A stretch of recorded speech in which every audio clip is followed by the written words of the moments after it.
Good morning. I'd like to call the March 5th, 2024 bid board meeting to order. We have a quorum.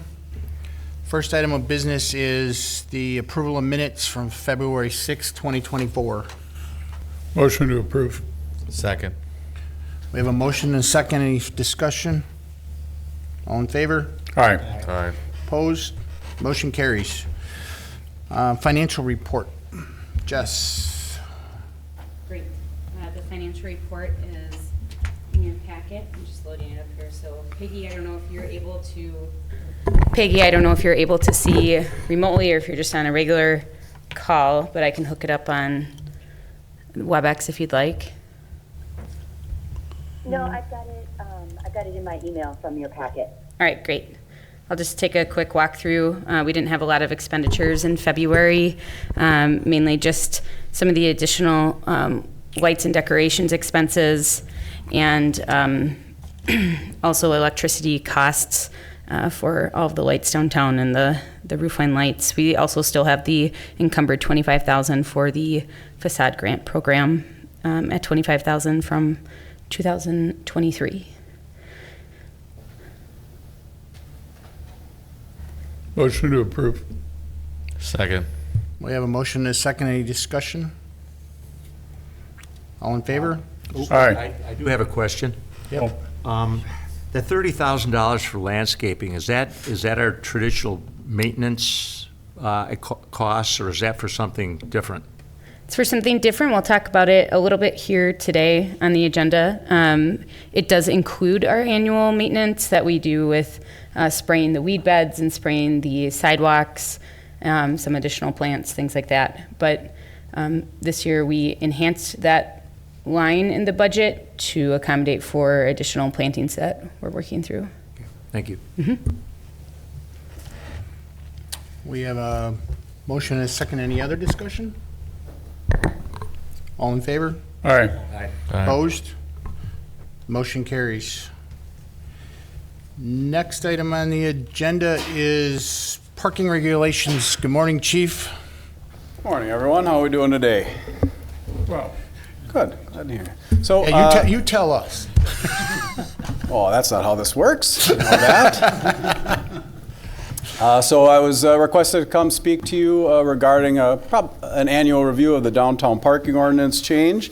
We presented 2 weeks ago at council, and that video is online. So I don't want to bore you with repeating the exact same presentation, but I'll just hit a couple of highlights.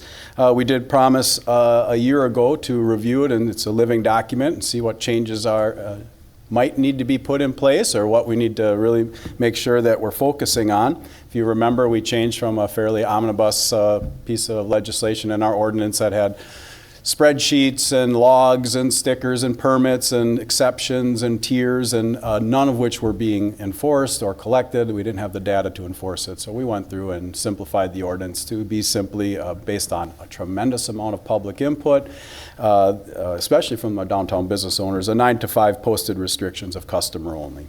I will tell you that over the last year, it's gone extremely well. We've focused tremendously on education. All of 23, we issued one citation in 23 for a customer-only parking violation.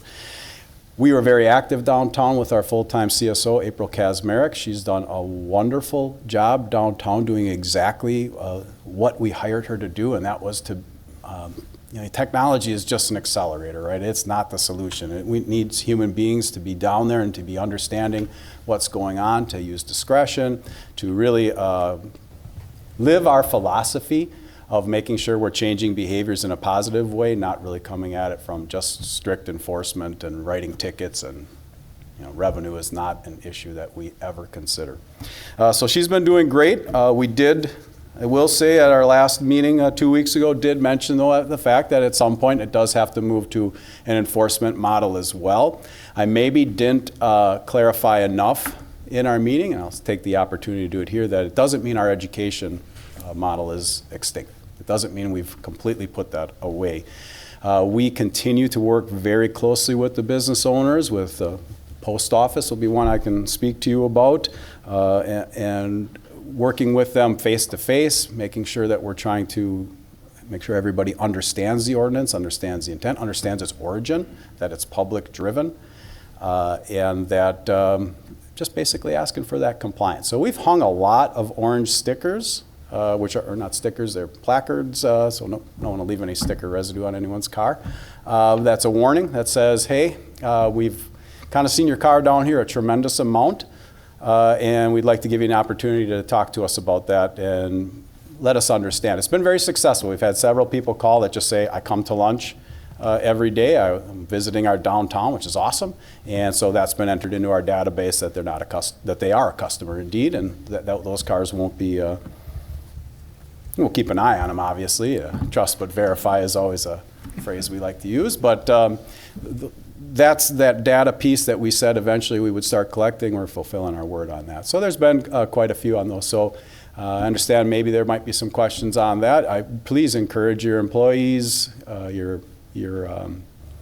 renters, anybody who is down there that might had that orange tag hung on them, the warning tag that wants to, please call. That's exactly what we're trying to do, is identify those. If you remember, and I've said this so many times, I forget if I already said this to this group, but we're not looking to cite everyone downtown. We're looking to change behaviors so we have adequate parking for our customers. It's a great problem for us to have in West Bend, that we need to make sure that the customers can come down to our downtown and utilize our businesses. We're looking for the people that understand the ordinance and choose intentionally to violate it. So through certainly complaint-based has been significant over the past year, and has you might be shocked to this, but after we did issue some citations in -- we're at 26 violations to date in 2024. You might be shocked to hear that the number of complaints have risen almost on the same level, right? So if I got a ticket, now I'm going to call on my neighbor as well. So that's all part of instituting this change and instituting enforcement, all part of the enforcement and education model. So we're still taking a very reasonable approach to this ordinance change, and maybe a little bump once we started issuing some citations, but I'll tell you, we've had very positive outcomes from the majority of them. We met with the postmaster. April met with her twice. I met with her once prior to our movement to enforcement, and the postmaster and I had a very reasonable meeting after our move to enforcement in the last week, and has I think a better understanding. And none of you will be shocked to know that we receive probably the most number of complaints regarding postal employees through that. So addressing it, and their behaviors have changed. And they weren't necessarily happy about that, but sometimes it does take the stick as well as the carrot. So we're looking to see that. That's really where we're at. Some of the issues that we're continuing to work on in the downtown is identifying our handicap and loading zones specifically in our traffic safety manual. Some of those have moved with the construction, so our traffic safety commission is in the process. Our engineers are working through all of that, getting the correct data points in, and we'll have a traffic safety meeting relatively soon, in the next month or so, to make sure we're documenting those correctly. I mentioned loading zone. That would be a good message to get out to the people you represent. Is we are having some difficulty with, and you've seen it historically, the deliveries stopping in the middle of the roadway, blocking traffic, obstructing traffic.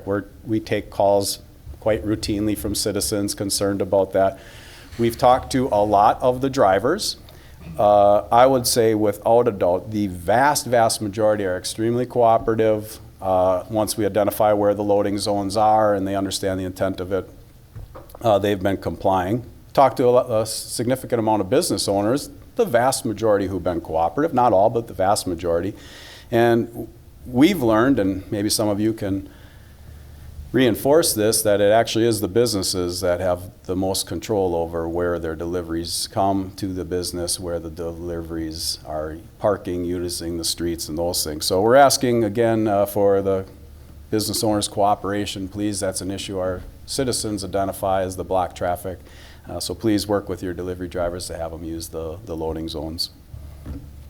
The other piece, I was contacted by Todd Tenney's right before last council meeting, so about 2 weeks ago, and he identified an issue that he was having and said that some of you were having as well, is from about 4 p.m. to 7 p.m. So Remember, the customer only goes 9 to 5, so from 5 to 7, after customer parking is, anyone can park is no longer in effect, that the parking spots are all utilized in the downtown and in his area. He's having trouble getting people to come into his store. Just clarified with him, are you saying employees are then moving in? Nope, not at all. It's customers. Customers of the restaurants, customers of the businesses, probably on their way home from work, are using those spots. So I understand his concern, but I think it's kind of exactly what we're hoping to do, is provide customer parking in the downtown. So one of the suggestions he had was for us to look at limited time parking, maybe a 15-minute parking zone.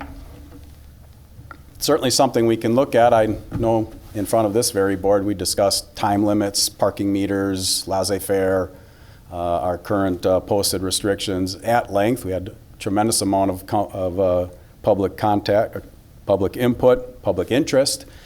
I'd say it is a living document, as we promised, so we're certainly willing to entertain some of that, but I think it does a disservice to the people that already provided their input if we don't make that more of a public issue as well as we move forward. I think there's a reasonable compromise that can be made. I'll take your input, obviously, but I would be very cautious about giving up any on-street parking to limited time to something that's 15 minutes. You remember, I'm sure, hearing a tremendous amount of information from our business owners downtown. I'll always say this wrong. I know they're not hairstylists anymore, but that's what my mom called them. So the hairdressers and the beauticians and anyone? You said it right, yeah. All right, I'm nailing it. You know what I mean. The nails and the makeup and all of that, that takes certainly more than, in the restaurants, it takes certainly more than 15 minutes. So I'd be cautious on giving up any of those spots in the downtown. They're already identified as customer parking. I don't know that it's government's or our role to decide which customers, but it's certainly something we'll take your input on. I realized I probably Questions, had. comments? I know, Tracy, this was your request, so. What is the process once you receive a complaint? What is the actual process that you go through?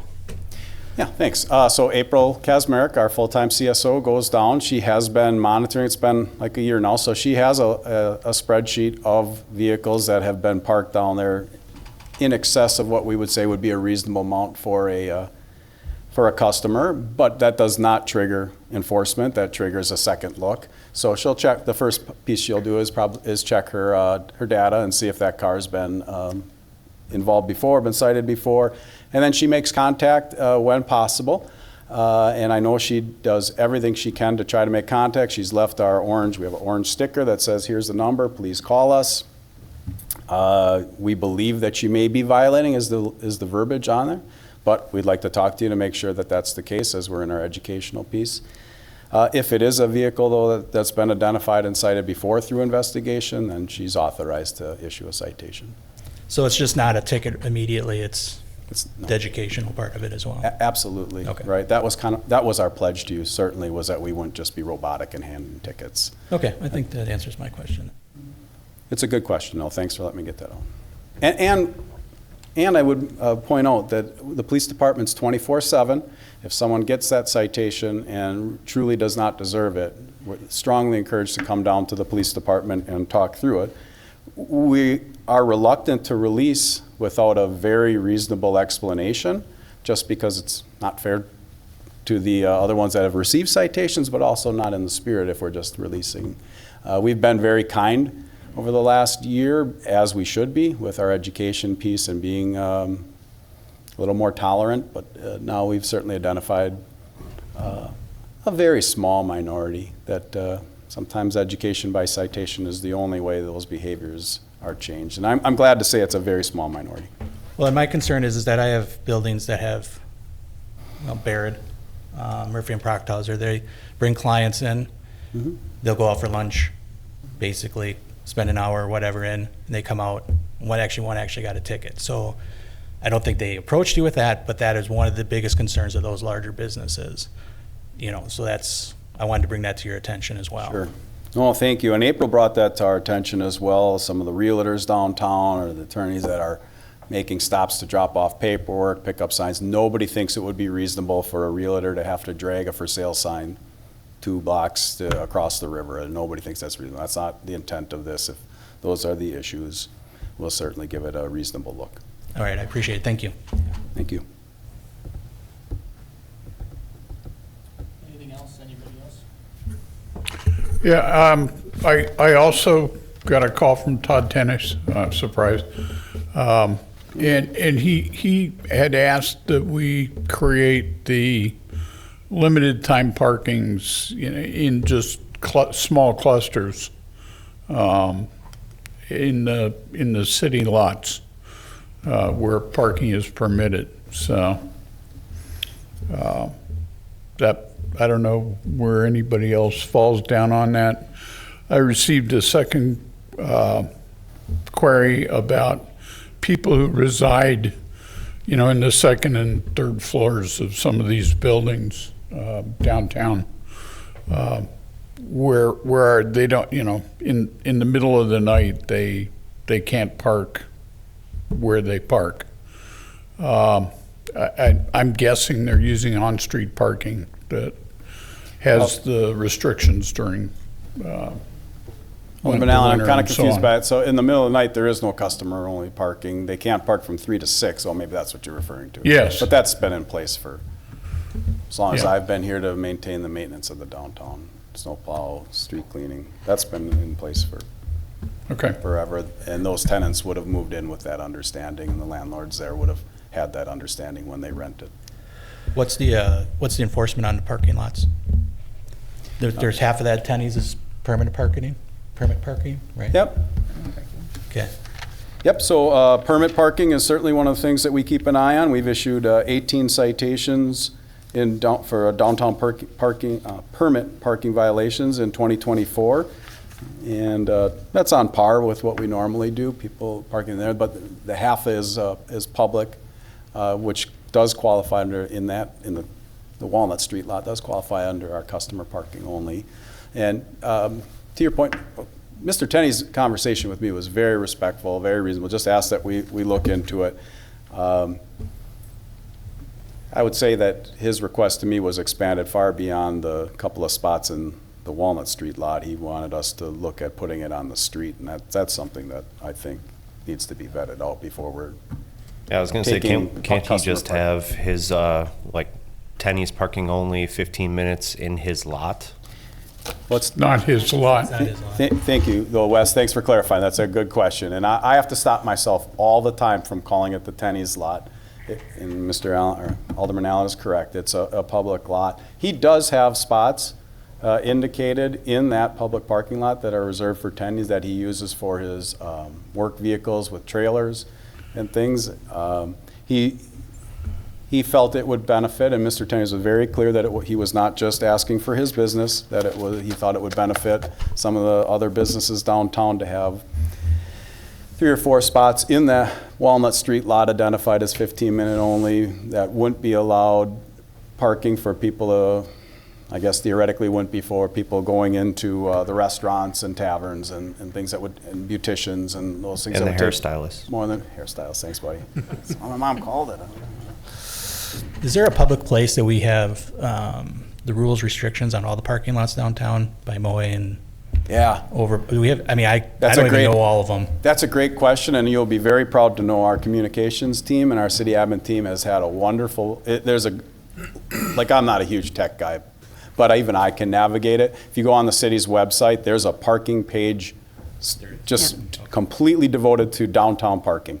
And it's got the ordinance, it's got frequently asked questions, it's got the map, it identifies the 278, if my math serves me right, public spots that are available right across the river. I always like bringing up the same solution that was in place in 1964 was to move our businesses parking across the river, but comes back again that Mr. Herb Tenney's reminded all of us at one of our meetings. So an excellent resource, Okay. absolutely. Thank you. I appreciate it because I do have tenants upstairs as well, residential, that ask me these questions all the time, and I'm like, I'll have to get back to you on that. Oh, I get it, yeah. But I appreciate it. Thank Yep. you. Thanks. And they can always call their police department too. Anything else? Okay, thank you. Oh, thanks. Actually, Chief, before you go, we talked about, You are before we fantastic. jump into the next topic, just adding just one little piece on sidewalk displays, cafe licenses, and extension of premise. What you just saw there is great teamwork, because I had too much coffee.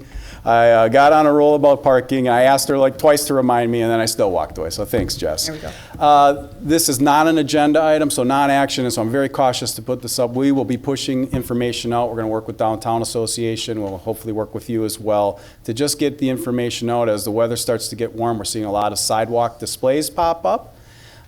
There is a permit required for sidewalk displays separate from the sidewalk cafes. So if, let's say, you wanted to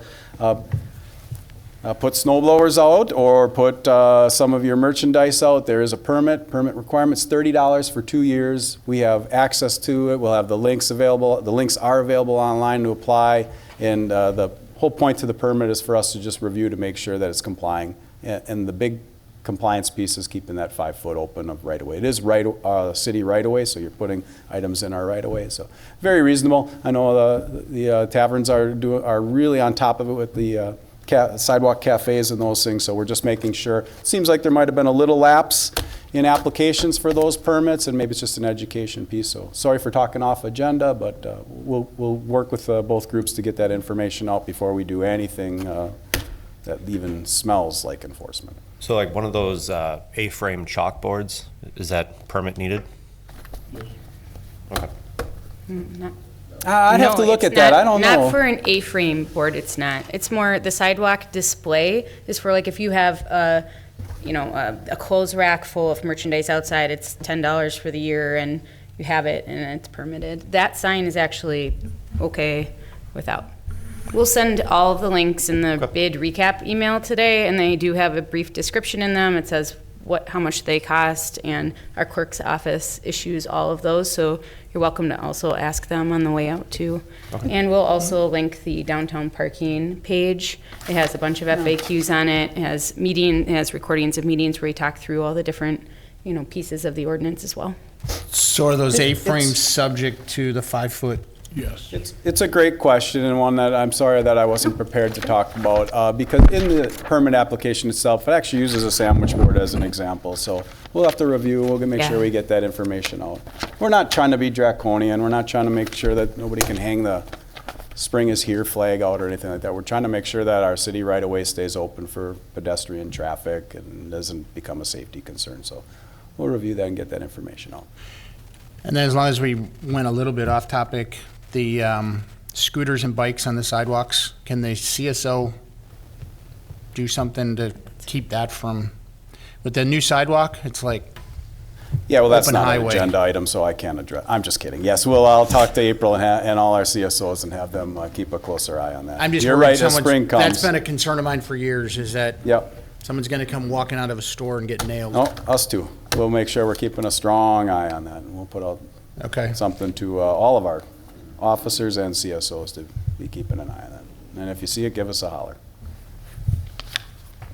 Thanks, Chief. Thanks. Okay, landscape update. Great. So we have a couple updates to talk through. One, I just wanted to pull up this page as well. This is on the City of West Bend's website. If you go to our homepage, there's an image that says this downtown master plan on it. You could take a look. Just kind of wanted to thank everybody for the role that you played in shaping this plan. As you know, we were working on it for the last year, and the downtown master plan is being privately funded through a group of private sector leaders in our community, generously funded by them, and has now been adopted by the City Council. So just a reminder of the process, we did business and community surveys. We had interviews with individuals in the downtown and the bid board.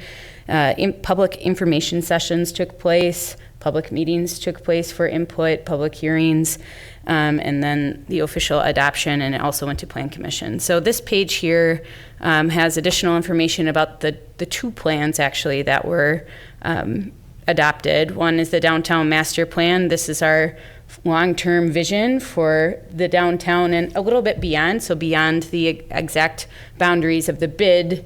It stretches farther north up to Regner and a little bit outside of those boundaries, but also incorporating all of the bid. So you can see all of that on this page. We also have the Downtown Streetscape Action Plan, which is more of a 1 to 3 year immediate kind of, let's bring this downtown to life now that we just got through all of the construction with the Main Street, and that's what we'll be talking about here next. So I just wanted to pull that up, let you know where it exists if you want to show anybody it or take a look for yourself. So next, I'm going to pull up a document that is in your packet, and this is our landscape plan that we've also been working with the same group. So the City of West Bend Parks, Rec, Forestry Department, Public Works, Engineering, Administration, Communications. We've all been working with the private sector leader group to identify locations for planters and tree pots downtown, and additional seating, bike racks, and other things like that, trash receptacles. So I just kind of wanted to walk through the document briefly, happy to answer any questions, and then we can talk through the next agenda item. So you can see here, this is the north end of Main Street. We're looking at Main Street only at this time. Any of the areas that are dark in color are actually the in-bed or in-ground sort of ribbon beds or adaptoplots that Roots and Branches maintains and plants throughout the year. You can also see the large roundabout circle there, which is also managed by Roots and Branches. So this is going to be too hard for anybody to see the detail here, but throughout this map, which we'll send out in the bid recap email as well, you can take a look deeper at what's in here. But there's a number of tournesol planters, so it's sort of a darker shadow gray color planter, a raised planter about 36 to, varying from 30 inches to 36 inches high.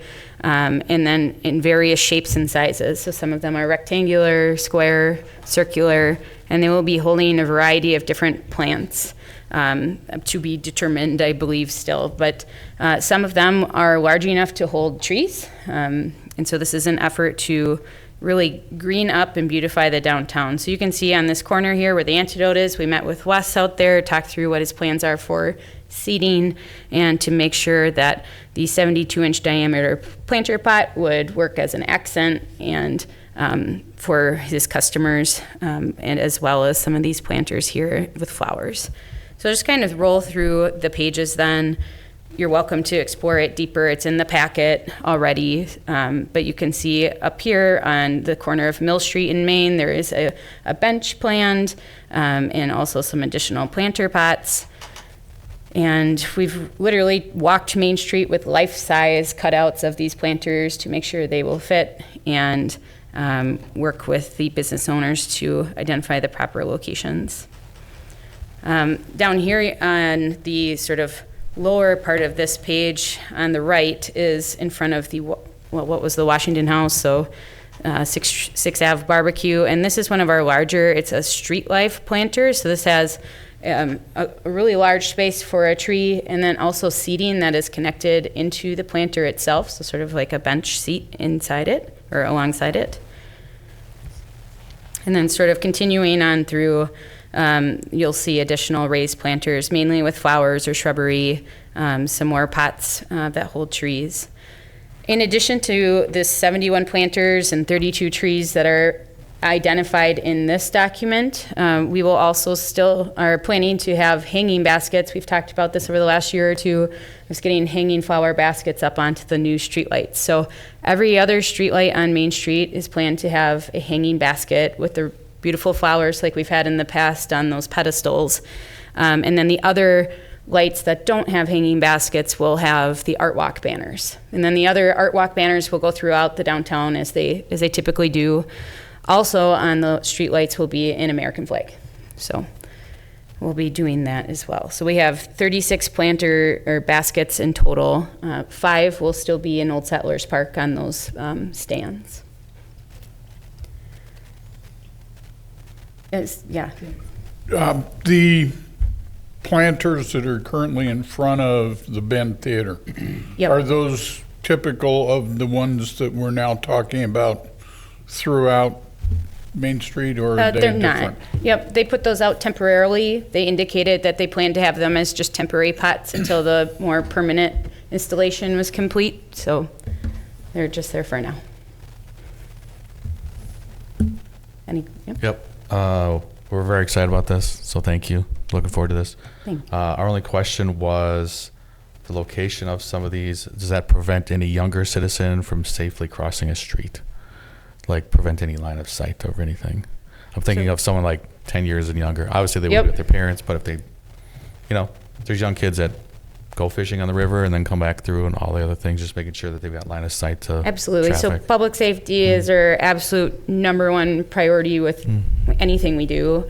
And so as we did walk through the downtown with the planters, we would put them in locations and like even outside of your area when we were out there looking at how far back it should go from that curb line and making sure that, yes, if somebody was a young child, that there would be enough space to see them in advance.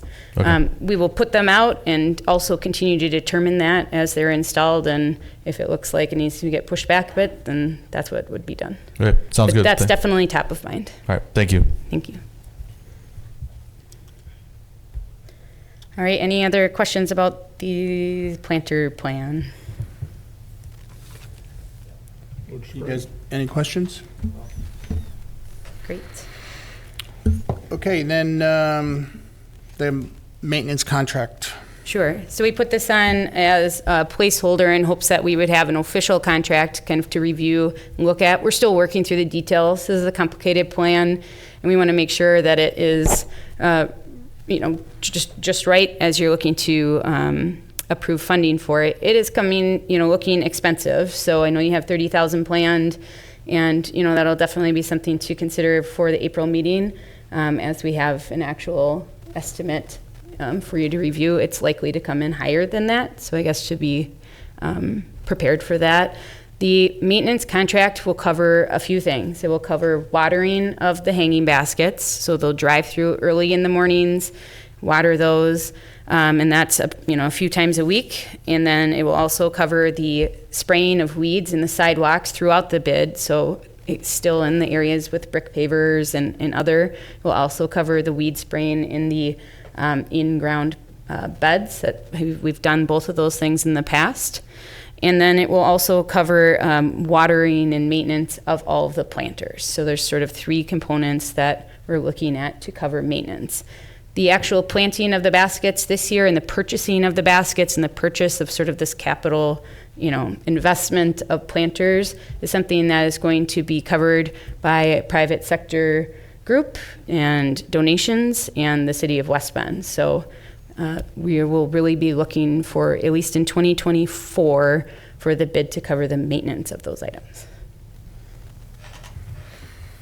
So the only question that I have with this is, I think it's really cool, but when you guys were out in front of my store, we were talking about, and Mike and I were talking about the longevity of the trees, and he's saying, 3-5 years, they got to be replaced. Yep. Is there a fund someplace that's going to do this, or is the bid going to be looked at in 5 years to start replacing trees and do all this? And what's the long-term cost of doing this? I look at spending $30,000 a year to water and maintain as, yeah, it's cool, but that's a lot of money. That's coming on the backs of the buildings, and I can see long term where all of a sudden, okay, we need to do new trees, we need to do the flowers in the baskets next year, and it's going to fall on the bid, and if the bid doesn't do it, then where are we at? So is there a fund that's being created to maintain this long term? I would say the private sector leaders are aware of that. They're not seemingly too concerned about trees passing within 3 to 5 years or 5 to 7 years or whatever the life expectancy is. They want trees in the downtown that bad that they're willing to do that knowing their longevity. There has been some talk about some kind of a fund that does that. Those details are still being figured out between the private sector leaders and the city, so I can't stand before you and say that that's in place. I do think it's fair and in preparation of your April meeting that this 30,000 number is not realistic. We've been working with Scott's, and it's likely to be $50,000, I'll say at minimum. So it's a bigger number. It's a lot of watering, and these are plants that in order to look good in downtown long-term, all summer, they need to be watered regularly. Mike's been a part of these conversations with Scott's, and Mike and Scott have a great relationship. They remember doing this years and years ago when Scott's had a contract, and so they're working through that right now. We'll have a firm agreement or contract to bring before you in April, but just managing expectations, 30,000 isn't the number. It's likely to be 50,000 in that range. So then that brings up a bigger concern, because if we go back historically, there used to be a $50,000 line item at the city level to maintain Main Street. And in 2012 or 13, that line item got taken away. And then everything went to hell down there. And then that's when Tony Jason came and said, hey, we got to do something about the weeds. We got to do this, we got to do that. And then we did our cleanup day. And then the bid started picking up the contract with Scott's to do the weeds and do all of that. How is the bid going to be assured that, okay, long-term, if it's $50,000, $60,000 to maintain all this, how is it going to be assured that this isn't going to come on the backs of the building owners?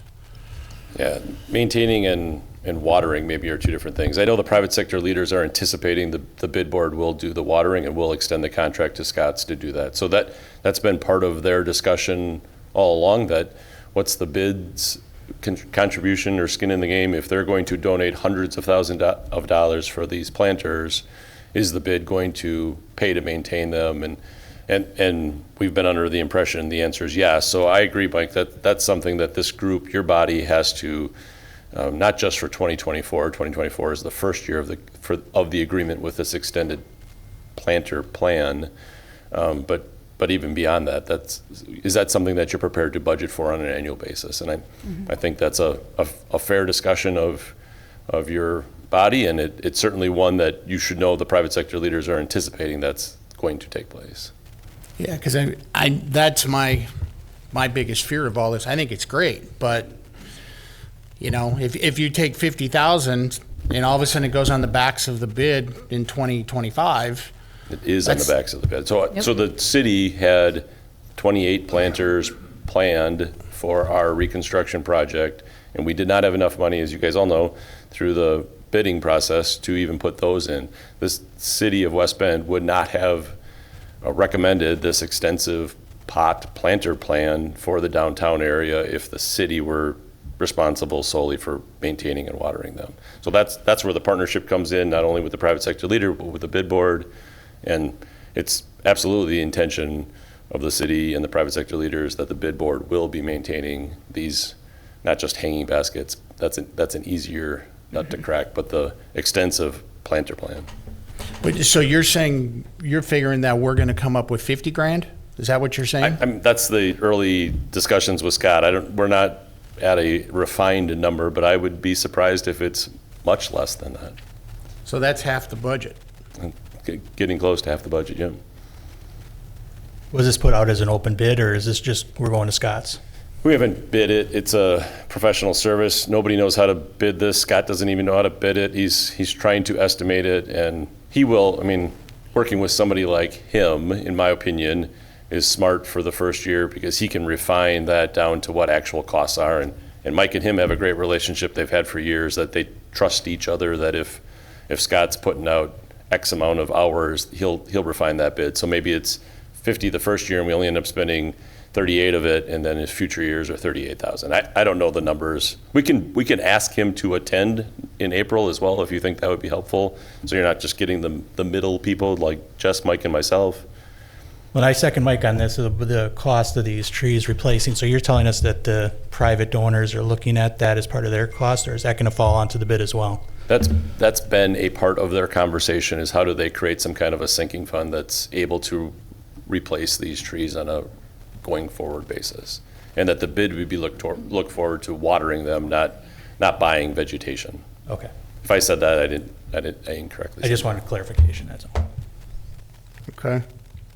Any other questions, conversations? Is there maybe a opportunity to look into finding that happy medium where, yeah, it's $50,000 for what is suggested that's going out, but going to the business owners and asking them, like, say the owner of the Antidote doesn't want that tree there, he doesn't have to have that tree there. And, you know, you go through, They there's did do 36. that because they got rid of the tree in front of mine because of Well- my canopy issue. Well, there was 2 for the Antidotes patio, and we got it down to 1, but I don't even want that one.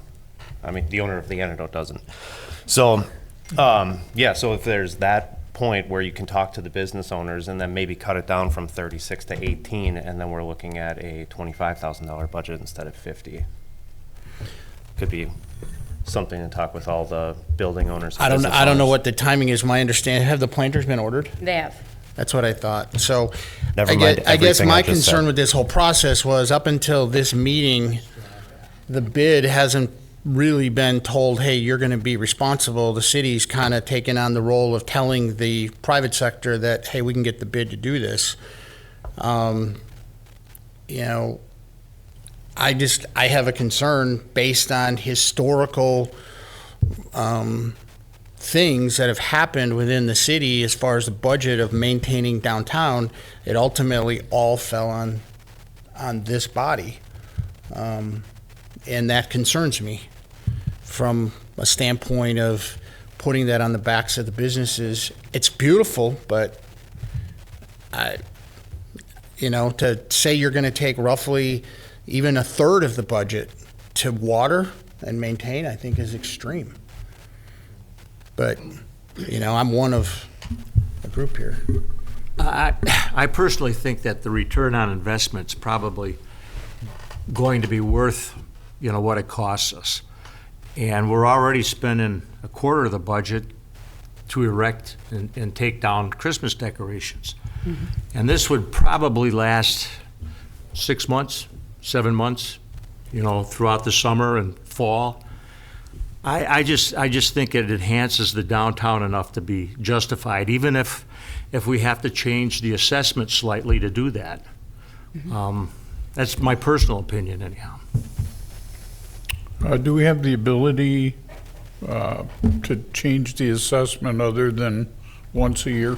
In other words, could we have an adjustment of the assessment? I mean, we sort of took, when we did the assessment this year and went from 3% to 2%, we just slashed it and said, no, it's going to be 2%.